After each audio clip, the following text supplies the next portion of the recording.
Olá, pessoal. Então, vamos fazer a nossa correção de questões aqui, as questões comentadas da IPA. Bom, espero que você já tenha feito aí as questões e a gente vai corrigir aqui, tá? Bom, aqui é primeiro na prática de aferição, segundo Lucchesi. Lucchesi faz uma distinção entre exame e avaliação. Normalmente o exame ele está voltado para notas, para conceitos, para as provas. Então, aqui essa questão é a letra A, que diz assim, ó, realizam basicamente 3 procedimentos. Quem é voltado para a aferição, que é quantitativo, tá? Medida, medida transformada em nota e a utilização dos resultados identificados, para dar um conceito, tá? Então, esse é um modelo que o Lucchesi não gosta muito, né? Ele não compartilha com essa ideia de exame. Então, ó, para entender um pouco sobre Lucchesi, para Lucchesi, avaliar é um ato de amor. A avaliação ela precisa ser acolhedora e inclusiva e não pode ser apenas um julgamento.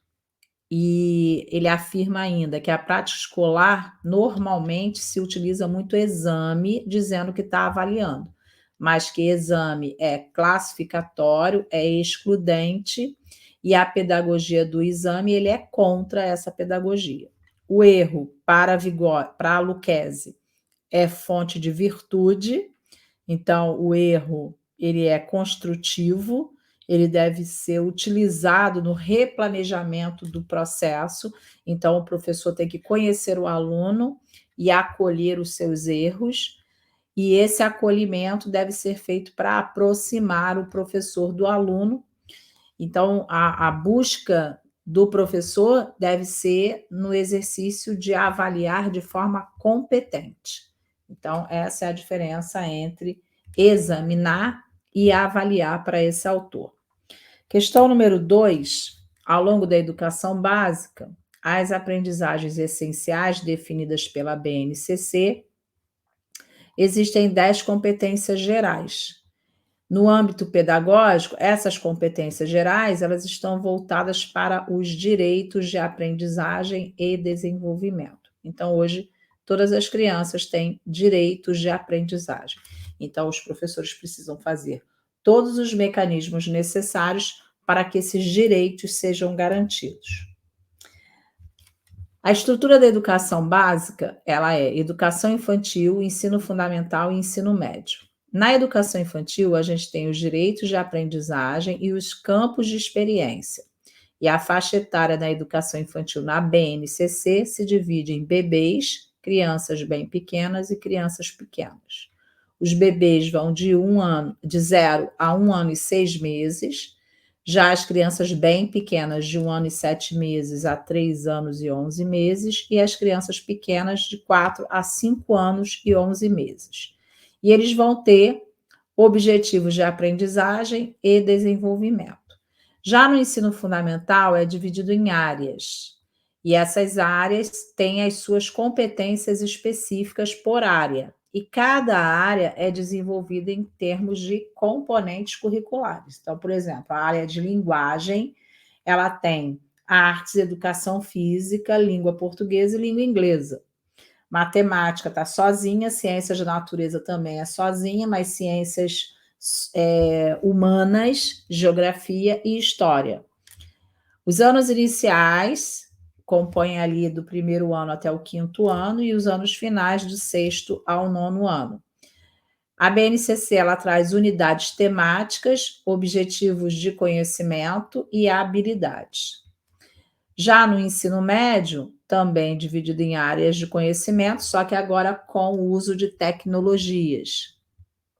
Competências específicas para cada área, e nós temos 2 disciplinas obrigatórias nos 3 anos do médio, a língua portuguesa e a matemática. As outras disciplinas, elas são conteúdos e práticas, mas não são componentes obrigatórios. Questão número 3.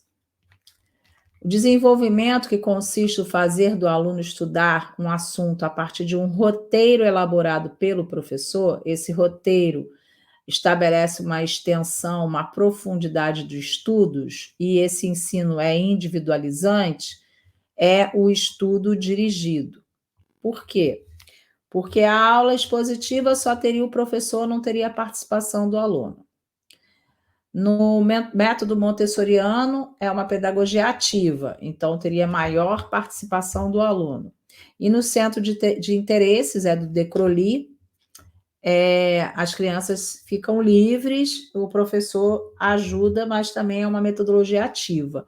Então, aqui nós temos uma imagem de uma escola tradicional, onde o professor é um transmissor, e aqui as crianças ativas no centro de interesses, cada uma fazendo uma atividade diversificada aqui dentro desse processo. Então, é modelo escola nova, né? Que é métodos ativos.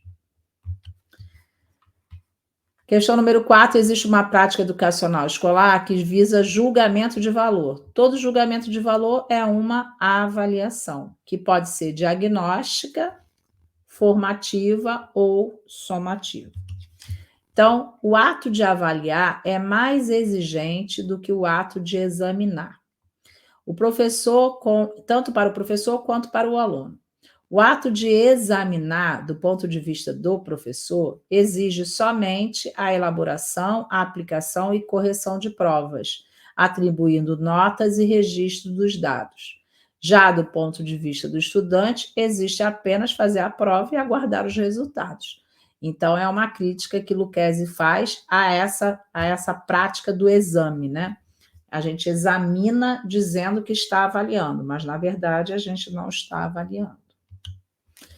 Um filósofo que analisa a reprodução e fala sobre aparelhos ideológicos do Estado.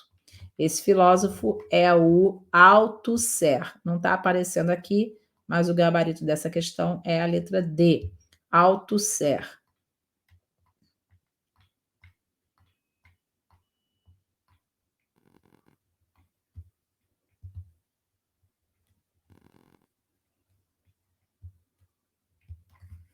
Althusser.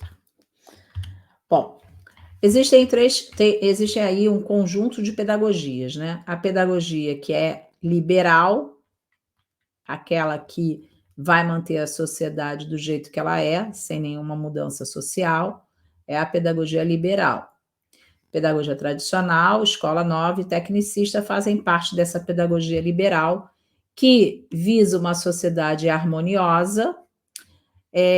A marginalização é um fenômeno acidental, a pessoa não se ajusta à sociedade por conta dela e não por problemas da sociedade.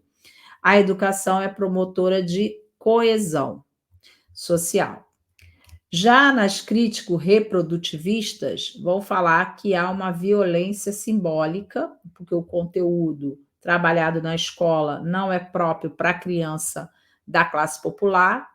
Aparelhos ideológicos, a escola é um aparelho que sustenta a ideologia dominante. E a escola dualista, que é aquela que prepara para o trabalho e prepara para a formação acadêmica. São duas escolas distintas para pessoas distintas. Então, nesse caso, a sociedade é dividida em classes, essas classes são antagônicas, há uma marginalização que não é acidental, ela é proposital, e a educação determinada socialmente reforça e legitima essa marginalização. Existe uma escola que prepara para o sucesso e outra escola que prepara para o fracasso. E aí também alguns autores vão falar de pedagogia da essência, da existência e revolucionária. A pedagogia da essência, ela é uma pedagogia ingênua, idealista, não compreende os condicionantes sociais, é centrada no intelecto. A escola, ela é como se fosse uma célula separada da sociedade, então não tem finalidade sociopolítica. Já nas existencialistas, que são da escola nova, ela também é ingênua, também é não crítica, também é idealista, mas ela traz a atividade como um centro importante para a escola. Então, a escola passa a ser ativa a partir da escola nova. E as revolucionárias são as histórico-críticas, que vão compreender todos esses condicionantes sociais da educação, tem como ponto de partida a prática social, então entende que o senso comum precisa ser trazido para a escola para ser discutido e vai superar a autonomia e a dependência absoluta da escola em relação às condições sociais. Então, ela determina uma dialética entre escola e economia, escola e política, escola e cultura, escola e vida social. Então, a escola não se torna mais um elemento separado da sociedade, sim com finalidade sociopolítica. Questão número 6, um documento de processo democrático de decisões que está dentro da escola. É um documento que visa superar a burocracia, os fragmentos, a hierarquia. Esse documento é o PPP, Projeto Político Pedagógico. Muitas vezes ocorre numa escola manifestações de rejeição à ordem social, que priva o indivíduo considerado diferente, inferior, de sua dignidade e do direito de participação. Então, esse movimento que faz com que a pessoa fique discriminada, fique colocada de lado, é o bullying. Mas tem que ser algo repetitivo, não pode ser algo pontual, esporádico. Tem que ser repetitivo e sem motivo aparente para ser caracterizado bullying. Por isso que é intimidação sistemática. Questão número 8, as concepções de aprendizagem que subsidiam as práticas pedagógicas. A concepção que assume todo um conjunto de postulado em torno da consideração do ensino como um conjunto compartilhado, no qual o aluno, graças à ajuda que recebe do professor, vai progressivamente ficando competente e autônomo na resolução de tarefas, na utilização de conceitos, nas práticas de determinadas atitudes e em numerosas questões. Isso é uma visão construtivista. Por quê? Todo construtivista desenvolve a autonomia do aluno.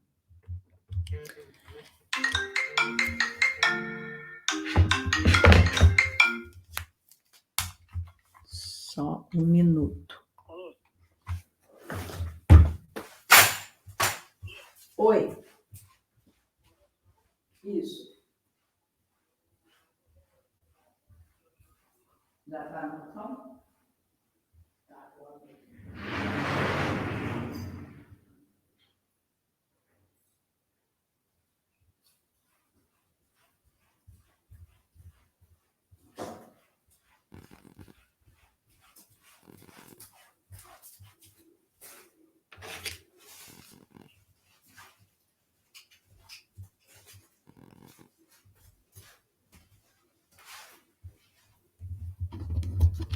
já estou voltando, porque a internet deu um problema aqui. Só um minuto.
Voltei. Soltou lá o fio da internet, pensei que fosse cair, mas não ia cair, não. Bom, vamos lá. Caiu uma ligação dentro do meio da live, né? Mas a gente continua. Questão número 9. Aquilo que o menino ou menina sabe fazer em determinado momento depende de múltiplos fatores. E aí eu quero saber quais são as áreas do desenvolvimento. Se a gente pensar que a gente está falando de educação infantil, a criança na educação infantil ela ainda não é muito socializada. Então, eu posso tirar esse social daqui e esse social daqui. E vou chegar a um nível de desenvolvimento motor, cognitivo e afetivo, para depois ser social. Então, dentro lá daqueles estágios do Piaget, no primeiro momento, essa criança é egocêntrica. Depois é que ela se socializa. Então,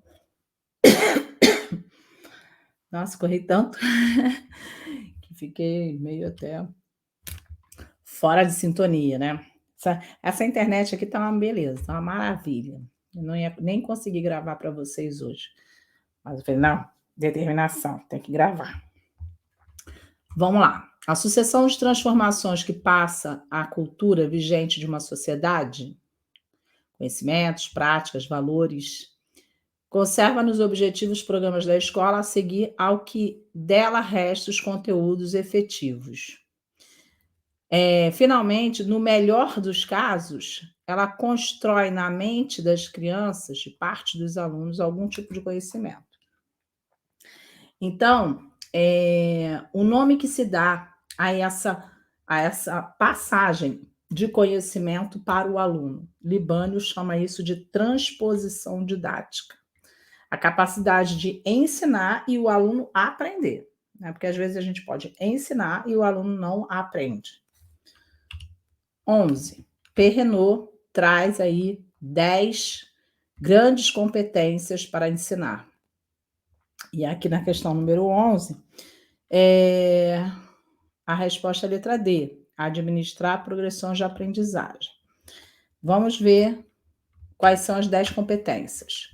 Organizar e dirigir situações de aprendizagem, administrar a progressão das aprendizagens, conceber e fazer com que os dispositivos de diferenciação evoluam, envolver os alunos em suas aprendizagens e seu trabalho, trabalhar em equipe, participar da administração, o professor participa da administração da escola através dos conselhos escolares, informar e envolver os pais, utilizar novas tecnologias, enfrentar os deveres e dilemas éticos da profissão e administrar a própria formação continuada. Então, essas são 10 competências segundo Philippe Perrenot.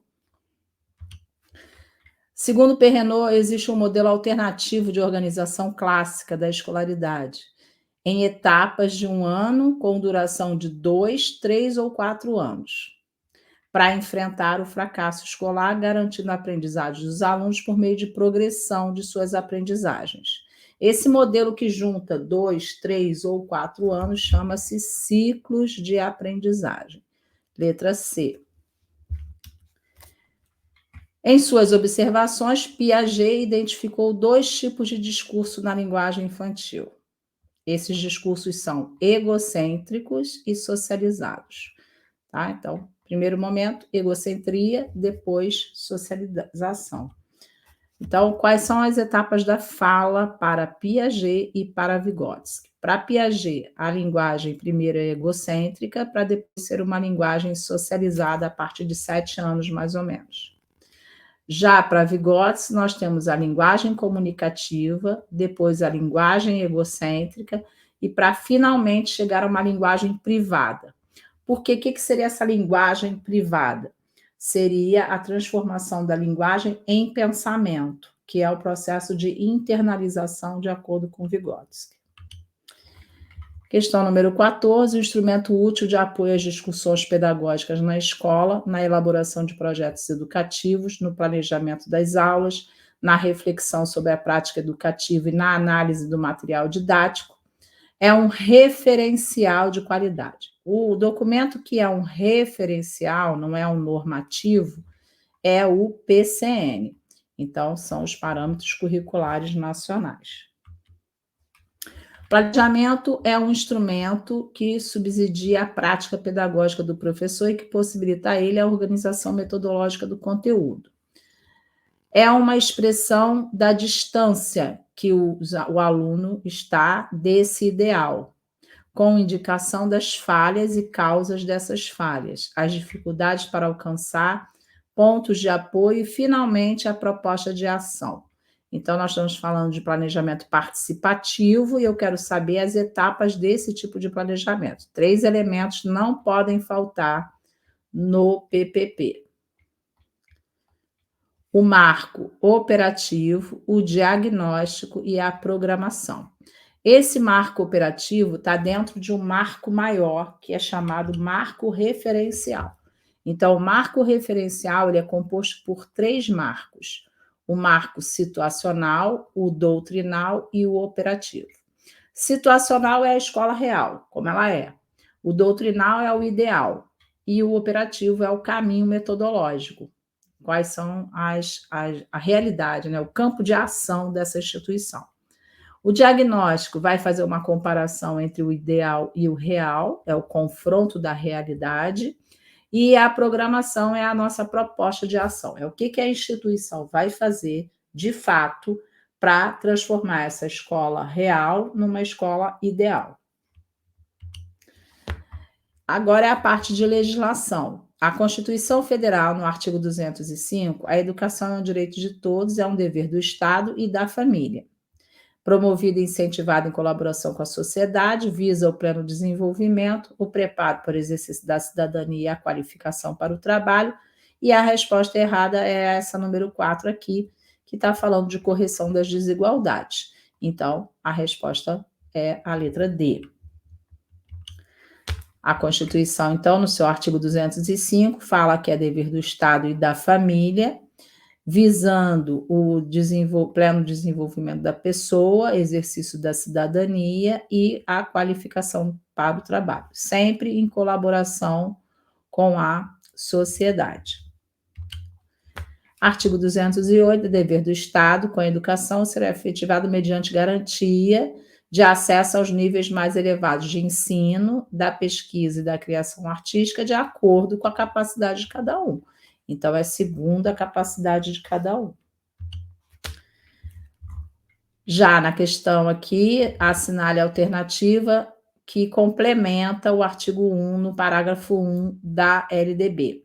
A educação abrange os processos formativos que se desenvolvem na vida familiar, na convivência humana, no trabalho, nas organizações da sociedade civil e nas manifestações culturais. A Lei Disciplina e Educação Escolar, que se desenvolve predominantemente por meio de ensino em instituições próprias. Então, a resposta aqui é a letra B. É dever do Estado com a educação pública, de acordo com o artigo 4 da LDB, garantia de educação infantil. A educação infantil, ela não é 6 anos, ela vai até 5 anos. Então, ela é gratuita e vai até os 5 anos.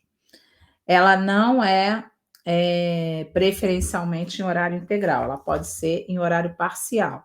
4 horas no horário parcial, 7 horas no horário integral. Questão número 5, qual alternativa apresenta o texto da LDB acerca de tempo integral? Aqui na letra A é o texto da BNCC e não o texto da LDB. Aqui está dizendo que serão priorizadas as localidades de menor índice de desenvolvimento. Isso é um fator de discriminação, então isso não existe na lei. Vulnerabilidade também não. O ensino fundamental, ele será ministrado progressivamente em tempo integral, a critério do sistema de ensino. É a resposta letra D. A Lei 10.098 de 94 vai falar sobre a acessibilidade e vai dar uma definição para mobiliário urbano. Mobiliário urbano tem que ser coisas móveis, né? Tem que ser objetos. Então, ó, é um conjunto de objetos existentes nos espaços públicos, superpostos e adicionados como elementos de urbanização ou da edificação. É a letra A.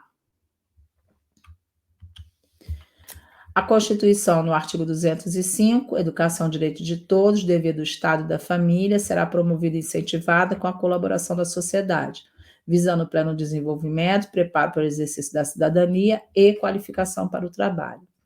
Um fato novo deste artigo na Constituição refere-se à colaboração da família através da promoção e do incentivo do processo educativo. Então, antes a família ficava meio num processo formativo diferente, né?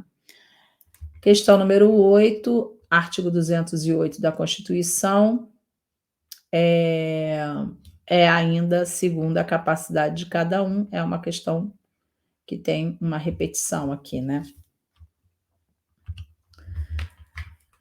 A lei, no artigo 7, a LDB, o aluno regularmente matriculado na instituição pública ou privada, em qualquer nível, é assegurado o exercício da liberdade de consciência e de crença. Então, ele tem direito, mediante prévio e motivado requerimento, de ausentar-se da prova ou da aula, marcada no dia em que seus preceitos de religião seja vedado o exercício de tais atividades, devendo-se atribuir a critério da instituição e sem custo para o aluno as seguintes prestações de serviços alternativas. Então, o aluno tem direito de prova e aula de reposição, conforme o caso, e se ser realizada na data alternativa, no turno do estudo do aluno ou em outro horário, agendado com sua anuência expressa. Ele tem que estar de acordo, tá? Ele e a família dele. Essa é a resposta correta, mas isso não se aplica ao ensino militar, tá? O ensino militar não se aplica esse tipo de regra. Aqui, essa questão ela ficou com um problema aqui. Essas duas partes aqui, ó, elas fazem parte da questão, ó. Se você for ler, o 2 é igual a esse 2 e o 3 é igual a esse 3. Então, não teve resposta aqui, tá? Mas vamos falar do artigo 240. O artigo 240 fala que a gente não pode produzir, reproduzir, dirigir, fotografar, filmar e nem registrar nada de cena de sexo explícito ou pornográfico, envolvendo crianças e adolescentes. Quem fizer isso tem uma reclusão, né, uma prisão de 4 a 8 anos e multa. E se a pessoa que fizer isso fizer parte da família, ou for um funcionário público, ou ainda uma pessoa que tenha algum tipo de envolvimento, assim, algum tipo de relação doméstica, coabitação ou hospitalidade, vai ser aumentada em 1/3 essa pena para quem comete o crime, tá? Então, pessoas no exercício do cargo da função pública ou no pretexto de exercê-la, prevalecendo de relações domésticas, coabitação e hospitalidade, e prevalecendo de relações de parentesco consanguíneo até o 3º grau, por adoção, tutor, curador, preceptor, empregador da vítima, ou qualquer outro título que tenha autoridade sobre ela ou com seu consentimento. Então, não pode, é crime. Questão número 11. A lei dispõe a duração de 9 anos para o ensino fundamental e a matrícula é obrigatória no ensino fundamental com 6 anos de idade. Se fosse a pergunta, matrícula obrigatória na educação básica, seria 4 anos de idade. De acordo com o PCN, as adaptações são previstas em níveis de concretização e sempre levando os alunos a atuarem dentro de um processo aí de diversidade do país. Então, por isso que o PCN trabalha com temas transversais. Quais são os níveis de concretização do PCN? O primeiro nível é nacional. através do MEC. Segundo nível é nos estados e municípios. O terceiro nível é no PPP da escola. E o quarto nível é na sala de aula. Então, são 4 níveis de concretização do PCN. O PCN vai aparecer como um projeto referencial no MEC, vai aparecer como currículo, né? Vai aparecer nos estados e nos municípios como uma referência curricular, vai aparecer no PPP, porque ele é um processo que pressupõe a participação coletiva, e vai aparecer na sala de aula nas ações planejadas de ensino. De acordo com o artigo 3 da LDB, não representa um princípio. Aqui é esse dissesso aqui que está errado, né? Não é dissesso, é acesso. Então, a letra D está errada. Então, o artigo 3 é um artigo bem importante para quem vai fazer prova da IBAN, tá? Então, o ensino é ministrado com base nos princípios: igualdade de condições para acesso e permanência, liberdade de aprender, ensinar, pesquisar, divulgar a cultura, o pensamento, a arte, o saber, pluralismo de ideias e concepções pedagógicas, respeito à liberdade e apreço à tolerância, coexistência entre as instituições pública e privada, gratuidade do ensino público nos estabelecimentos oficiais, valorização dos profissionais da educação básica e a gestão democrática dos respectivos estados, municípios e Distrito Federal entrou com a lei em 2023. Antigamente só havia escrito gestão democrática do ensino público na forma dessa lei. Agora é também dos respectivos estados, municípios e Distrito Federal. Garantia do padrão de qualidade, valorização da experiência extraescolar, a vinculação entre escola, trabalho e práticas sociais, consideração com a diversidade étnico-racial, aprendizagem ao longo da vida, e em 2021 entrou o respeito à identidade linguística da pessoa surda. Tá? Então, ainda tem mais um princípio aqui no artigo 3. É porque acho que no slide cortou. PCN propõe uma mudança de enfoque nos conteúdos curriculares, ao invés de um ensino em que o conteúdo seja visto como um fim, ele propõe um ensino em que o conteúdo seja visto como um meio, desenvolvendo os alunos o poder, aí a produção e usufruir, né, dos bens culturais e sociais. Então, a resposta aqui é a letra D. E segundo o artigo 53 da LDB, do ECA, desculpa, não representa um direito. Igualdade de condições, sim, ser respeitado pelos educadores também.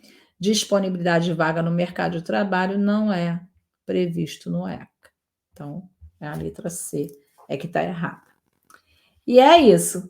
Terminamos aqui a correção das questões. Espero que você tenha acertado bastante aí as questões que foram abordadas aqui. Desculpem o intervalo que eu tive que dar por conta da ligação, né, que entrou no meio da internet, eu tive que reiniciar a internet. E espero você na próxima aula. Estuda, se acalma, assista bem os vídeos, faça os exercícios, faça a leitura dos textos, né? Não tenha pressa. Mentoria é para você se organizar nos estudos, não é para você ficar aí se atropelando nos estudos, tá bom? Até a próxima.